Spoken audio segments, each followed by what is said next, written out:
G'day, Bowdog here. Well, I'm in the Kia Niro, our little hybrid get-about here in Barcelona. I'm heading up a hill because there's a big castle up on top of a hill. I don't know what it is or what function it serves, but it looks like a Walt Disney castle. I'll be there shortly, and I can see it off in the distance right now, so keep me posted. Oh, by the way, we're roaming thanks to the good friends. Oh, by the way, we're roaming thanks to our good friends at Vodafone. $5 a day. Just an incredible deal. And I got John Farnham pumping too. Trev would be proud.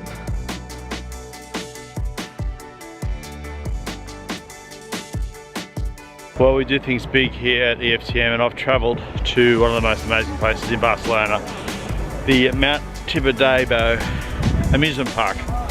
I'll have a look at the castle in the background. Looks like something from Disneyland. But it's an amusement park. It was built in the 50s. It looks like something from medieval times, but it's not. It's got a big TV tower over there, which was built for the 1992 Olympics here in Barcelona. All the microwave links, the various broadcasters needed. But look at the view over the Mediterranean. You can see everywhere. Wow. And I'm pooped. Big climb. G'day, Bowdog again. Well, I've got to say, I'm currently on one of the more enjoyable drives I've ever been on. But now I'm going to the Olympic Stadium, the host of the 1992 Summer Olympics. Bring it on. Well, when I'm in an Olympic city, I go straight to the Olympic Stadium. I've been to a few of them now, but this is the scene of the greatest ever torch lighting, I reckon. 1992, Antonio Rebolio, I believe his name was. Of course, a member of the Spanish archery team, famously lit that torch with great accuracy. Landed over there somewhere. I don't know where. Hope it didn't hit someone. But have a look at that. There it is. At the Barcelona Olympic Stadium. Giddy up.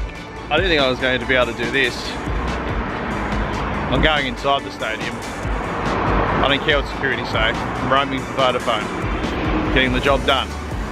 $5 a day. Here we go. Let's see how I go.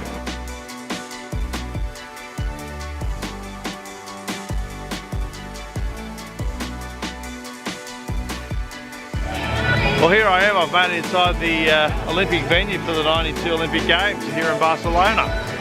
I'm in the middle of the field. As you can see, it's open day here on Sunday, and everyone's just going about their duty, running around the Olympic track, being fit, which I won't be doing. There's a bloke behind me who's got access to a microphone, which is running the PA here at the Olympic Stadium in Barcelona. I'm going to try and get him to give a cheerio to someone. Maybe Trev along from the Today Show. I don't know how I'm going to express that in Spanish, but let's see. That didn't work. He's filthy, actually. He's on the phone to someone. I think I need to go. Okay, that's funny. Hello. Okay, I'm at the Olympic Stadium in Barcelona, the site of the 92 Summer Olympics. If you want all the latest on tech, cars and lifestyle, go to EFTM.com, watch Trev along on the Today Show, and don't forget to roam with Vodafone for $5 a day. Good idea. Thanks, mate. Cheers. Sometimes it pays to have fun, and that clearly paid off. Wow. Well, while Bowen's been making a goose of himself at the Olympic Stadium, I'm going to get the stories ready for the day here at Mobile World Congress. Down at the train station, we're going to head up to Huawei's press conference, announcing a foldable phone. All the details at EFTM.com. Here comes my train.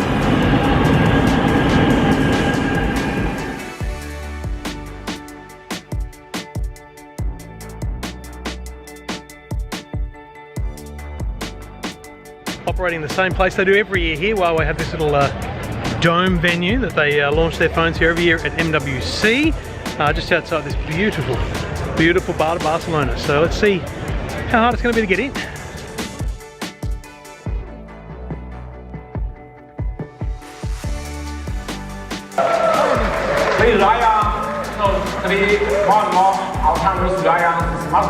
Because every day we are using more and more smartphones. Your reading, your social network, your education, your photography, even almost everything. You are using a smartphone.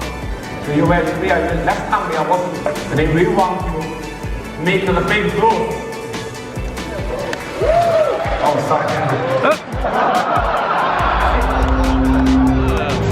Okay, well there we go, all the news from Huawei. It's up at EFTM.com. A little bit of a glitch there from the boss of Huawei, revealing the phone moments before he was meant to, but good products, good response, but an awfully large price. 3,500 Aussie dollars. See, the thing about announcing a phone that gets that much response, because people absolutely loved it for it in there, I think, and having had a bit of a look at it, I think it's actually a better design than the Samsung, and I think they gave it to Samsung during the event for that very reason. But the price, 22.99 euros, which is about 3,600 plus Aussie dollars. It just means it's almost a gimmick. Now, the one thing in Huawei's favour, Richard Yu, the CEO, said, look, technology is expensive, innovation is expensive, so you know, maybe in a few years the price will come down, but well received and a very impressive foldable Huawei Mate X. Alright, now back to the train, back to the apartment. I've got a couple of stories to write up and update the Huawei stuff, and then we've got an exciting, hopeful, not hands-on but close look at the foldable phone that we can film for the Today Show, and then we've got the Today Show tonight. Lots to do. A bit of entertainment on the train. I love that. I do like that. I think he gets frowned upon in Australia if we did that. I slipped in €5 because he saw me filming him, so I thought it was only worthwhile.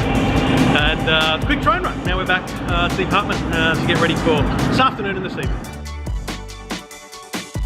Well, it's Groundhog Day. Back to the train station, back to the exact same place.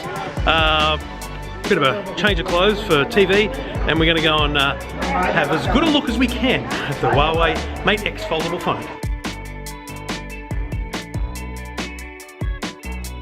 This is as close as we can get to the Huawei Mate X. This is the first foldable smartphone from Huawei, coming just a week after Samsung announced theirs. Well, that was awesome. We just got really close up with the Huawei Mate X to film a lot of vision and also a bit for the Today Show. So really great to see the device up close and see a bit of it in action. Still a long way to go for the device. Clearly some software work to be done, but it looks great. It'll get all the attention and it won't sell at all because it's going to be $4,000.